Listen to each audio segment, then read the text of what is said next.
words on TV, words for crooks, words for comfort, words for peace, words to make the fighting cease. Words to Welcome to the world of Wordaholics.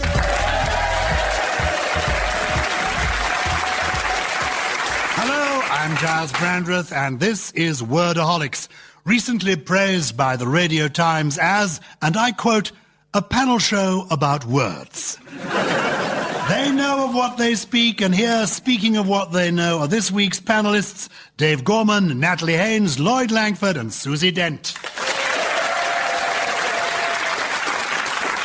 Let's first find out about the particular addictions of our assembled Wordaholics. Dave Gorman, writer, comedian, disc jockey, serial quest maker, and author of an academic reference work that has revolutionized modern linguistics, entitled Dave Gorman's Google Whack Adventure. Dave, what is a Google Whack? Yes, a Google Whack, they don't really exist anymore because Google's changed its algorithm and also the internet has swollen to sort of 50 times the size it was. But essentially it was you put two words into Google, no quotation marks, nothing else, just two words, and they have to be real words that are spelt correctly. And when you hit search, it returned just one and only one page from the whole of the World Wide Web that contained both of those two terms. And your favourite? I ended up meeting people who own the website, so they're all kind of connected to the people in my head as well. But as a phrase, the unicyclist periscopes, which just sort of creates a nice cartoonish image in your head anyway. But also the people who were behind that was a couple called David and Danielle, and I'm still in touch with them, and I visited them in the States, and they visited me in England, and so it's also a friendship. Curious life you've been leading. Next to Dave, we have Natalie Haynes, novelist, critic, regular on Radio 4's Front Row, who writes a column for The Guardian on the subject of TV detectives. Natalie, for those of us who can't tell our morse from our marple, can you tell us what is your favourite word from the language of crime? Yeah, I'm going to have to go with Jeremy Brett's Sherlock Holmes and The Speckled Band, which is, as you will know, expert on this era, the murder mystery where somebody is murdered by mechanism of a trained snake, which is trained to climb down a bell pull and then bite somebody and then climb back up the bell pull and then drink some milk. And it turns on the person who sets it on somebody. And Sherlock Holmes says that the blows of his cane must have roused its snakish temper. So I pick snakish from the language of crime. Snakish is good. Next, we welcome writer, stand-up, and our token gesture towards cultural diversity, Welsh comedian Lloyd Langford. Lloyd, I know that every night you bring mirth to the masses, but what do you believe is the all-time funniest word? For me, Giles, it has to be the word defenestration, which is the act of throwing someone out of a window. It's like a little slapstick film in 5 syllables. Well, there's the Welsh for you. And finally, Susie Dent, here direct from Countdown's Dictionary Corner. You compile a list of new words and old words making a comeback for the Oxford University Press. Which words do you think now deserve resurrection? Well, one of my favourites from Samuel Johnson's dictionary is that act of stretching that accompanies a yawn. It's got a name, and it's pandiculation. Pandiculation? Yes. And you'd be very good at that. I can just imagine you pandiculating through the night. And if I'm allowed one more, it's to snurtle. To snurtle is to laugh in a quiet and restrained manner. Oh! I like snurtling. Well, we hope our listeners are already snurtling. As without further ado, we start putting the licence fee to good use, because already it's time for our Letter of the Week.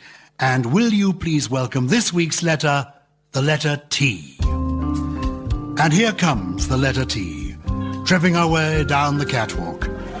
We probably should have nailed down the carpet. And isn't she a fine figure of a letter? A body that goes all the way up, topped by a luscious crosspiece with a magnificent pair of serifs. Tanned, trimmed and tempting, she's tip-top, she's terrific. She's taking out a restraining order on me right now. She's the letter T. Dave Gorman, I'll serve your tea first. Can you tell us what is meant by the term tuft hunter? Is it a balding man when he first visits the mirror in the morning? Well, you're almost there in a curious way. I mean, my clue would have been that you might want to look down the end of your nose here. If you're saying look down your nose, Yes. I genuinely have it at the back of my head that I think the word toff is related to tuft, and I don't know how or why. So is it something to do with toffs? It is to do with tofts, and the words are related. Would some people, not I, describe Kate Middleton as a tuft hunter because she'd found her toff?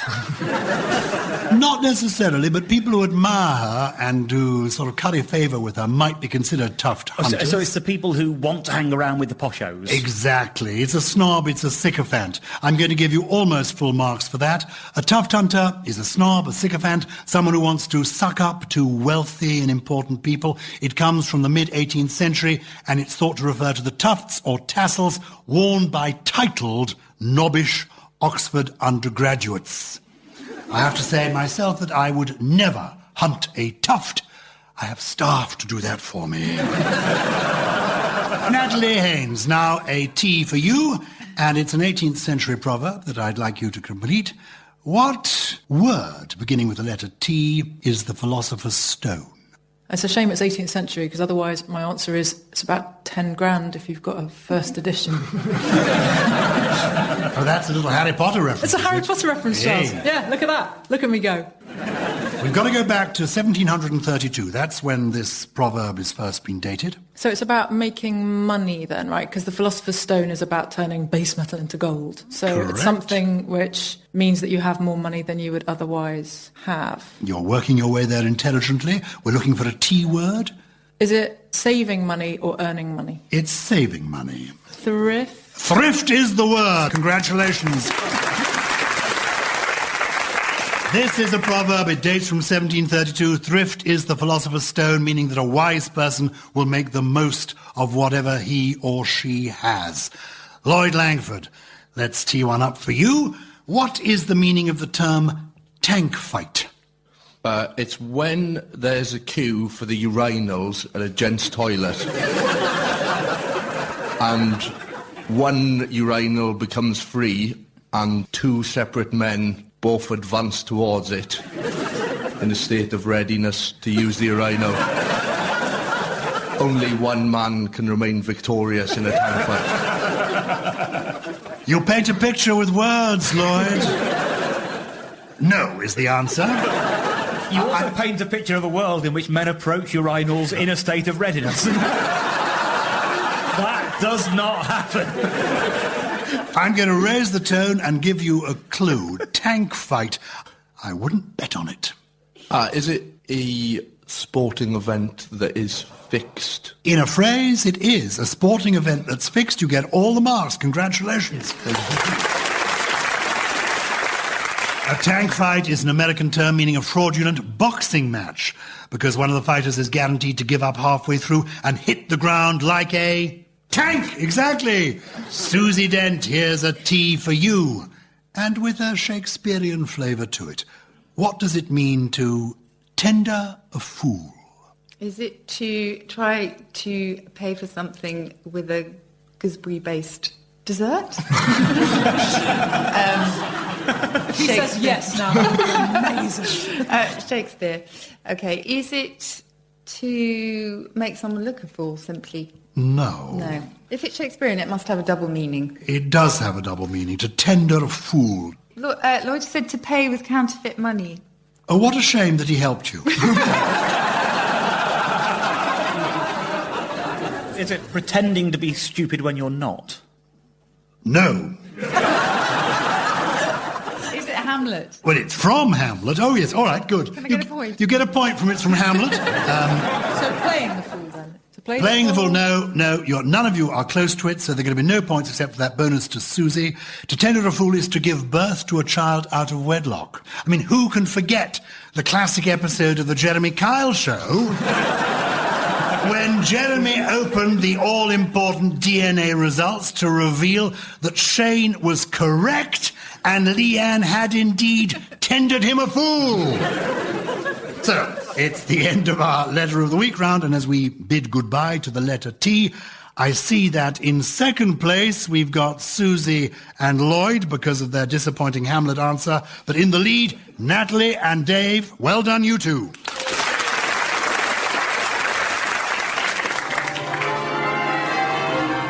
That noise tells us that it's now the time in the show when I marry a panelist of my choice. Lloyd, they're changing the law specially for us. Now, that, of course, is the sound of Bow Bells, which means it's time for our round devoted to Cockney rhyming slang. And I see before me 4 of the most convincing Cockneys since Dick Van Dyke himself. Natalie, you're first to roll out the barrel. Can you tell us what our friends in the East End might mean by a basil? Basil faulty a bolty? Correct. Full marks. Well done, Natalie Haynes.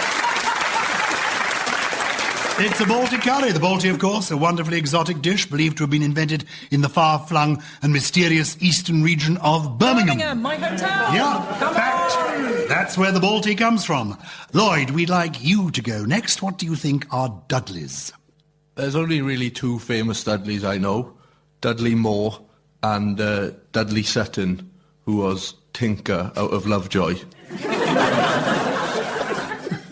So I think it's probably Dudley Moore. A door? You're only supposed to blow the bloody Dudleys off? Dudley is after Dudley Moore. You get a point for that, but you haven't got the rhyme yet. Dudley Moore drawers? No. No. I live in the East End and I'm guessing it might be whores. You're all wrong. Dudleys after Dudley Moore are saws. Not to be confused with Dudley in the West Midlands, of course, which is a sight for sore eyes. Susie, you're up next. What are the Hatties? There's only really one Hattie, isn't there? Hattie Jakes. There is only one Hattie Jakes. Hattie Jakes. You get another point if you tell me what it's a rhyme for. I think I do know this one. Is it the Shakes, the DTs? It's the Shakes. Hatties? Yeah, Hattie Jakes, of course, the star of all those wonderful carry-on films. Dave, what would you be if you were a bit of a Leicester? Well, I suppose it depends on if you're talking about... It could be Leicester Square or it could be Leicester Pigot. You're right. We're looking for one or the other. Which do you think is going to be a person or the place? Well, because Barnet Fair is already Hare, so I'm going to say more likely Pigot. You're correct. It is indeed Leicester Pigot. You're looking for a rhyme for Pigot. It's only 2, Spigots and Bigots, and Spigots are in far less supply in the East End, so I'll go with Bigots. You are right to go for Bigot. You get full marks there. I've met Leicester Pigot, and I have to tell you, he is no bigot. In fact, he's a very witty and amusing man. In some ways, he is the Jimmy Carr of horse racing. Think about it. Let's hope the lawyers don't. Okay. Lastly, in this round, teams, can you come up with some newly minted Cockney rhyming slang of your own? I would like to suggest, quite topically, top of the pops, of interest to the cops. I've got a bunch of them, and they're all water-based transportation vehicles. Dougray, which is a yacht. Explain. Dougray Scott. Salma. Hiya. Oh, which is a kayak. Yes. As in, I'm liking this. William Howard. William Howard. William Howard Taft, Whitewater Raft. You deserve to win the entire series for that. I've got one that I think would only work for you, Gyles, which is Nigel Farage Garage. And because Natalie is here, how about holding the Natalies or even pulling in the Natalies? Natalie Haynes reigns. That's a bit lame, isn't it? Oh, but I wanted to... I did try for Gyles, but all I could get was piles. How big are your Brandreths? Moving quickly on. Dave Gorman, our foreman, what have you got to offer? Well, you're looking very Kylie Minogue this evening, Gyles. Highly in vogue. Taking a land-based transport one. Supercalifragilisticexpialidocious for bus. Because the best ones are where they go through several connotations. So in genuine Cockney rhyming slang, they have the word aris for arse. But aris goes to Aristotle, which goes to bottle and glass, which goes to arse. So you can sort of have... So I would have the word Jamie to mean out. Are you going Jamie? Are you going out? You've got Jamie Oliver, Oliver Twist, Twist and Shout, out. That's how I play it. Well, just as a Whitechapel greengrocer ascends the apples and pears stairs after a long day selling apples and pears, so it's time for our next round, Cliche Corner. What exactly is a cliché? Well, according to the Oxford English Dictionary, a cliché is an open-faced, savoury, pastry crust dish filled with a mixture of custard, cheese, meat, fish and vegetables. Oh no, that's a quiche. Sorry. I'm going to give each team of Wordaholics a tired old cliché that I want them to reinterpret in a more exciting and original way. Dave and Natalie are going to go first. Curiosity killed the cat. I wonder if... Ow! Cats get a very rum time with sayings, don't they? There's more than one way to skin them. In fact, it's my curiosity about how many ways it is to skin a cat that means we discovered they have 9 lives. Curiosity hurt the man and broke the vacuum cleaner. That's subtle, but gets the point. Lloyd and Susie, have you got any to offer on this one? Curiosity killed the cat. Can you improve on it? Schrödinger killed the cat, or did he? Self-Googling hurts self-esteem. Oh. Curiosity killed the cat, but the lead singer of Culture Club once chained a man to a radiator. Basically, be wary of 80s bands. I would like to make a small defence for curiosity, which is that it may have killed the cat, but without it, we would know a lot less about the surface of Mars. Oh, that's deep. Oh, no, that's tiny deep. science no, it's club. Lovely. Little physics club. Yes. It's lovely. It's like hearing a sort of Patrick Moore tribute band. It was very moving, thank you. It's touching. Lloyd and Susie, how would you put a new spin on this old cliché? When the going gets tough, the tough get going. Strong people always rise to a challenge. Then you and the other wimps can hide behind their muscly bodies. Susie? When the going gets tough, Billy Ocean gets the royalties. Lots and lots and lots. Well, I did have, and I'm sure I'm not making this up, but I did dredging it up from my memory. I had a Latin teacher, and I'm sure he said, when life begins to sting, dress like a wasp. But now I think about it, I don't think many Romans had yellow and black stripy jumpers. But I fell for it. I absolutely fell for that one. When life begins to sting, dress like a wasp. Yes. Oh, it's deep. It's the same sentiment, really. It is. I think there was a footballer who'd have liked that. Cantona. Eric Cantona. Yeah. It's his sort of, and it's your sort of costume too. You come with Sticks and stones may break my bones, but words, I have to tell you, will never hurt me, no matter what the radio critic of the Daily Telegraph might think to the contrary. We have reached the end of our Cliche Corner round, and now we come to something else. A country's language is as rich and varied as its national cuisine. And in the case of Germany, both of them are a bit lumpy. This round is called Eat It or Not. I give the panelists some foreign words, and they have to guess whether each one is something they can eat or something else entirely. There is a time limit on this round. Susie Dent, of course, will need no introduction to the sound of a ticking clock, given her long-running career as a bomb disposal expert. When the time is up, you will hear this noise. Delicious. We'll start the clock. And we start with Lloyd Langford. Lloyd, the Swedish word vederspannt. Eat it or not? No, I would not eat a vederspannt. Correct, you get the point. You wouldn't eat it. Vederspannt is Swedish for flatulence. Susie, another Swedish word, människu släktet. Eat it or not? Oh, yes, I think I would eat something that sounds like schlecker and lecker, and that's delicious. You'd be ill-advised. I really don't think you would, because människu släktet is the concept of mortality in Danish. Dave Gorman, a Romanian word for you, porumb dolce. Eat it or not? Eat it. Correct. Porumb dolce is in fact sweet corn. The dolce probably gave it away. Yeah. Natalie, the Slovene word nekadilec. Eat it or not? No. Correct. A nekadilets is a non-smoker. Lloyd, a Danish word for you, osterik. Would you eat an osterik? Yes. You'd be ill-advised, or you've got a very big mouth. Ostrich is Danish for the country of Austria. Susie, the Hungarian Bourgogne. Eat it or not? Yes. Yeah, well done. You'd be fine with a Bourgogne. It's a Hungarian potato. Dave, a Czech word for you, Shvagrova. Eat it or not? I would eat it, yes. Ill-advised, a Shragova is your sister-in-law. Moving swiftly on.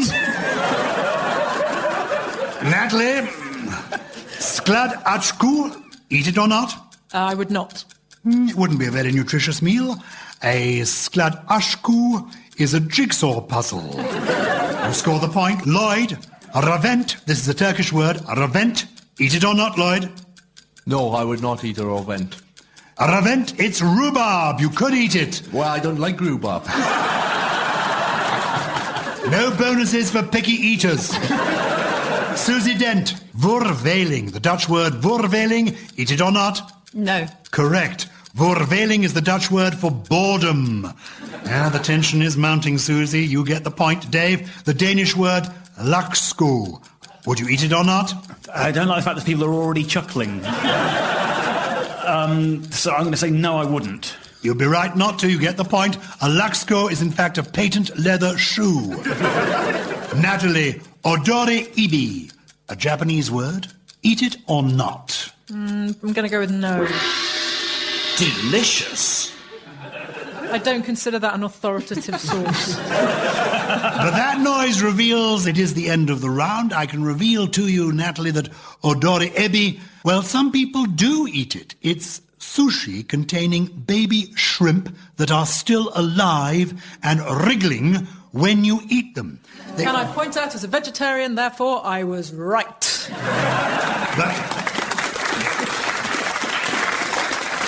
We're not interested in picky veggies on this show.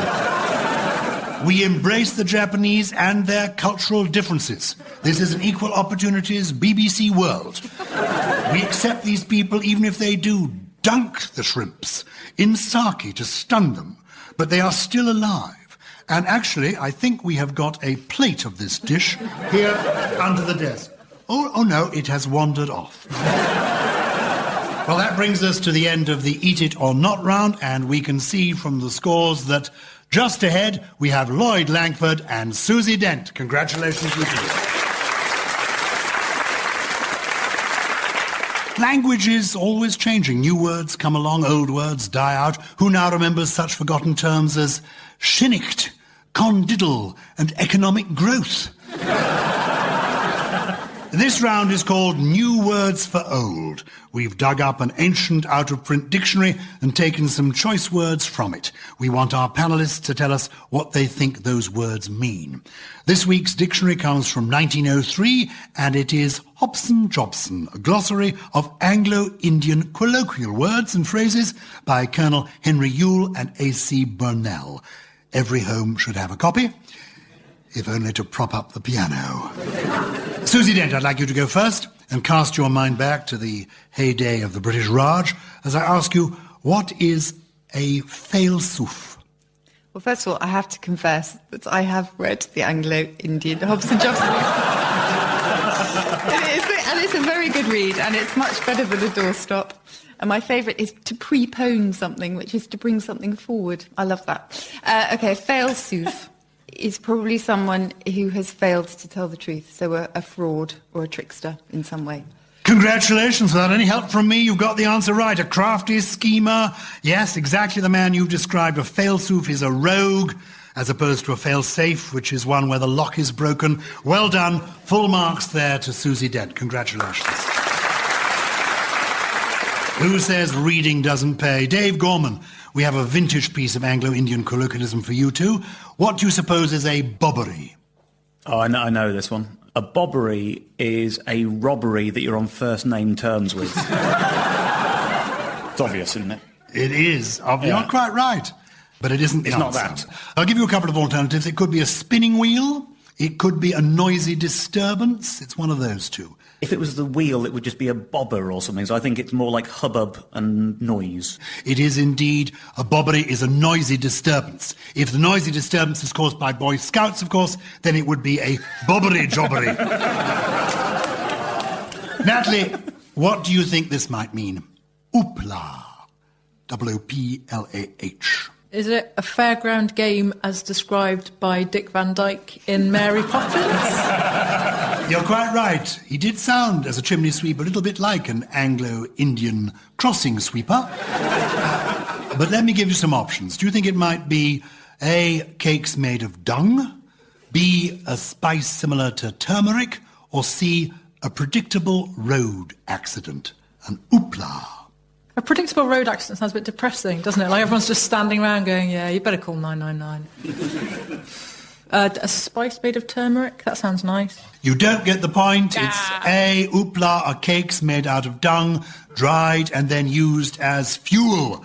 Dutchy originals make a particularly good one. I wouldn't eat it. Don't eat it? Are we not doing that round anymore? Sorry. Sorry. Finally, Lloyd Langford, can you work out this bit of Hobson Jobson? What is a dumb poke? A dumb poke is someone who bullied you at school contacting you on Facebook. The smattering of applause from victims here in the audience earns you a bonus, but let me give you some possibilities. Do you think a dumb poke might be A, an ill-advised relationship, B, a hand-pulled caravan, or C, a baked duck? I'm going to have to go with ill-advised relationship. It's C, in fact. A dumb poke is a baked dish containing a deboned and stuffed duck. It's from the Persian dam, meaning breath, and bukta, meaning cooked by the breath or steamed within the pastry. It doesn't say what it's stuffed with. I'm hoping for a load of live, wriggling shrimp myself. We have now reached the end of the show, and I can see from the scores that Lloyd and Susie, despite doing really quite well earlier on, they have come in with an admirable but ultimately worthless second position. And this week's winners are, at the last moment, Natalie Haynes and Dave Gorman, so congratulations. And that brings us to the end of this week's Wordaholics. Will you please thank once more our wonderful guests, Dave Gorman, Natalie Haynes, Lloyd Langford and Susie Dent. Until next time, goodbye. You've been listening to Wordaholics, chaired by me, Gyles Brandreth. It's written by John Hunter and James Kettle. The producer